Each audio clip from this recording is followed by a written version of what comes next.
What's up good people, my name is Vlad and welcome to my channel. With the new X570S chipset for AMD Ryzen processors, we are seeing more affordable motherboards. No more loud fan on the chipset, hence the S in the name for silence. So what I have here today is a budget-friendly X570S board from ASRock, the Phantom Gaming Riptide.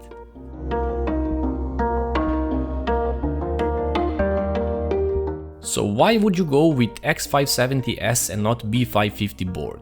Because they now cost pretty much the same. Well, for one reason, you are getting PCIe 4.0 support across the board. That means that all M.2 slots are Gen 4, all other PCIe slots are Gen 4, etc. And reason number 2 is that you are essentially getting a better chipset in the end. The ASRock X570S PG Riptide represents a new entry in ASRock's gaming-themed Phantom gaming series, but at the more entry to a mid-level market. It is aimed for users that want a better chipset but don't want to spend a fortune on the board. It is designed primarily for AMD's latest Ryzen 5000 processors. It's also compatible with both the Ryzen 3000 and 2000 series processors. But it also supports Ryzen 5000, 4000 and 3000 APUs. It also has 4 memory slots with support for DDR4 memory up to 5000 MHz and a maximum capacity of up to 128 GB. So let's check out the features this board has. As usual, I like to show you guys what's in the box. So the board itself, user's manual, postcard, coffee coaster, aka the thing we have no place to put in. Now this is an interesting thing, this is a GPU sag preventer thingy. Yeah, this thing mounts to the side of the board and actually keeps your GPU from sagging. Moving on, we have back I/O shield, don't forget to install it in the case before the board, SATA cables, velcro straps for cable organizing and a bunch of M.2 screws. And of course, this is the board with neutral black and grey color theme, which always blend in within any PC case or overall build theme. As usual, I like to show you all the connectors on the board and their placement.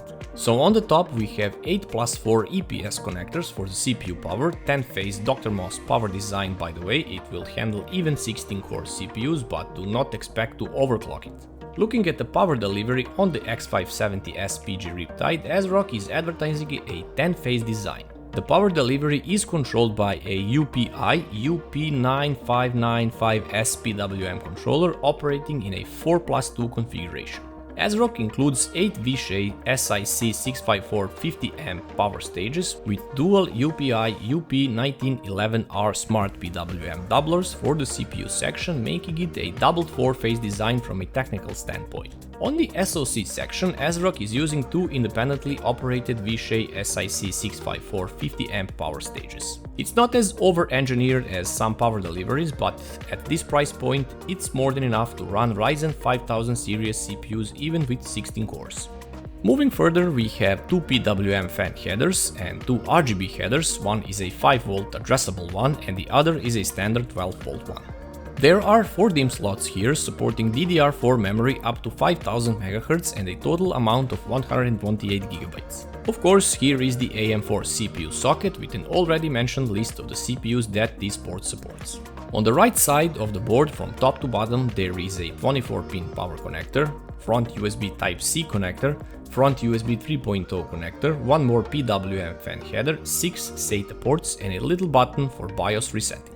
In the middle we have M.2 Gen 4 slot, which is controlled directly by the CPU, 1 16X PCIe slot for the GPU, 3 more X4 slots and 2 more X16 slots. If you pay attention, there are 2 more M.2 slots. One closer to the chipset is also Gen 4 and it's used for NVMe SSD drives and it is controlled by the chipset, and the other one on the left is actually used for an optional Wi-Fi card, as it can't fit a full-length NVMe SSD.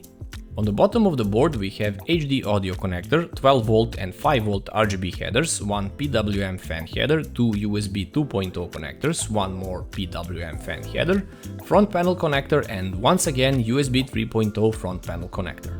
The rear panel of the ASRock X570S PG Riptide has BIOS flashback button on the top, 2 empty spots used for Wi-Fi and Bluetooth antennae. If you install an optional Wi-Fi card that is, this would be where you would install those connectors. 2 USB 2.0 ports for keyboard and mouse, one PS&a-half legacy mouse keyboard combo port. There are also 4 USB 3.2 Gen 1 Type A ports, 2 USB 3.2 Gen 2 Type A ports, and one USB 3.2 Gen 2 Type C port. Also present is the killer E3100G 2.5 gigabits LAN port, 7.1 audio channel ports with SPDIF optical connector as well.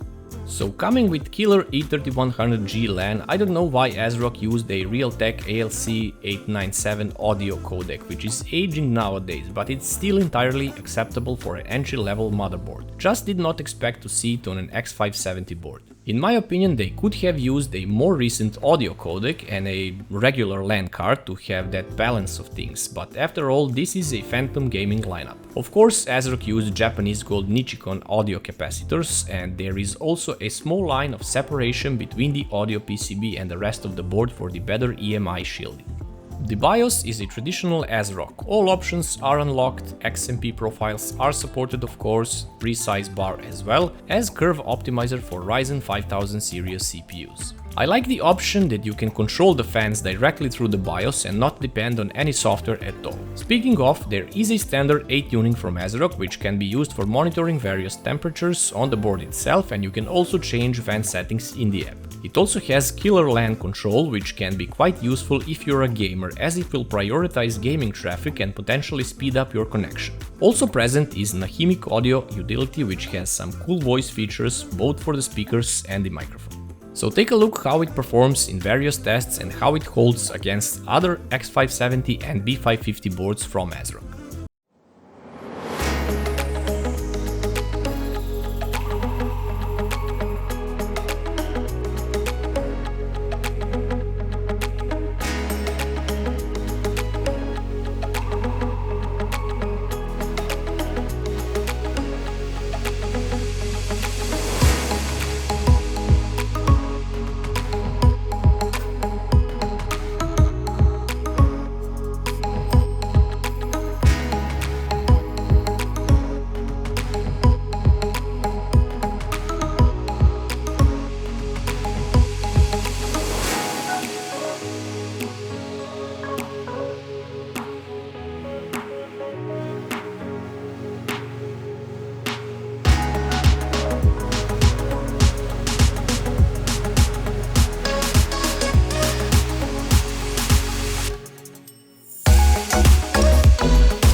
There are plenty of X570 and now X570S models on the market, but not everyone is willing to pay the premium price, and that is exactly the benefit of this board. Priced at roughly $185 with enough features that an average gamer needs and backed up with a full PCI 4.0 support, it represents a decent choice for your next motherboard. Yes, it is in a budget X570 category with an already aging audio codec and a bit of lower power delivery than some B550 boards, but some things had to be sacrificed so it would have a competitive price and still offer more than decent features and value. So yeah, that would be all from me this time, guys. If you have any questions, feel free to ask them in the comments, hit that thumbs up button if you like the video, otherwise there is that dislike button, but make sure to tick it twice. Thanks for watching and I'll see you in the next one.